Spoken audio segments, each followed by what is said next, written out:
If every high school principal gave the following speech, America would be a much better place. To the students and faculty of our high school, I am your new principal and honored to be so.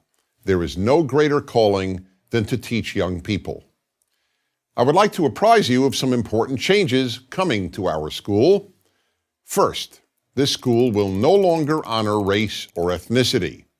I could not care less if you are black, brown, red, yellow, or white. I could not care less if your origins are African, European, Latin American, or Asian, or if your ancestors arrived here on the Mayflower or on slave ships. The only identity this school will recognize is your individual identity, your character, your scholarship, your humanity. And the only national identity this school will recognize is American. This is an American public school, and American public schools were created to make better Americans. If you wish to affirm here an ethnic or racial identity or a national identity other than American, you will have to attend another school. This includes after-school clubs. I will not authorize clubs that divide students based on identities such as race, ethnicity, sexual orientation, or whatever else may become in vogue in our society. Those clubs cultivate narcissism, an unhealthy preoccupation with the self, while the purpose of education is to get you to think beyond yourself. The school's clubs will be based on interests and passions, clubs that transport you to the wonders and glories of art, music, astronomy, languages you do not already speak, and more. If the only extracurricular activities you can imagine being interested in are those based on ethnicity, race, or sexual identity, that means that little outside of yourself really interests you. Second, I do not care whether English is your native language. My only interest in terms of language is that you leave this school speaking and writing English as fluently as possible. The English language has united America's citizens for over 200 years, and it will unite us at this school. Furthermore, I would be remiss in my duty to ensure that you will be prepared to successfully compete in the job market if you leave this school without excellent English language skills.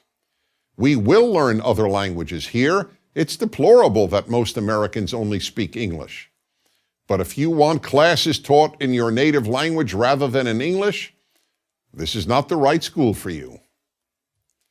Third, because I regard learning as a sacred endeavor, everything in this school will reflect learning's elevated status. This means, among other things, that you and your teachers will dress accordingly. There will be a dress code at this school, and you will address all teachers by their title, not by their first name. They are your teachers, not your pals.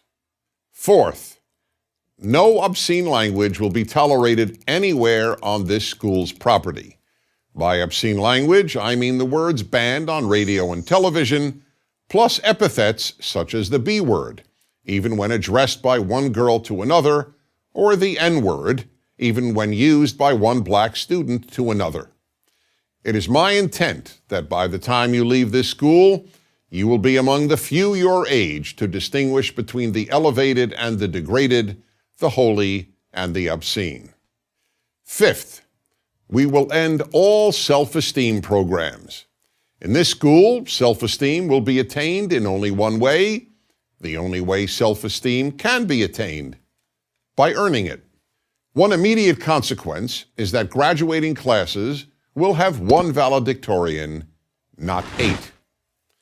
Sixth and last, I am reorienting the school toward academics and away from politics and propaganda.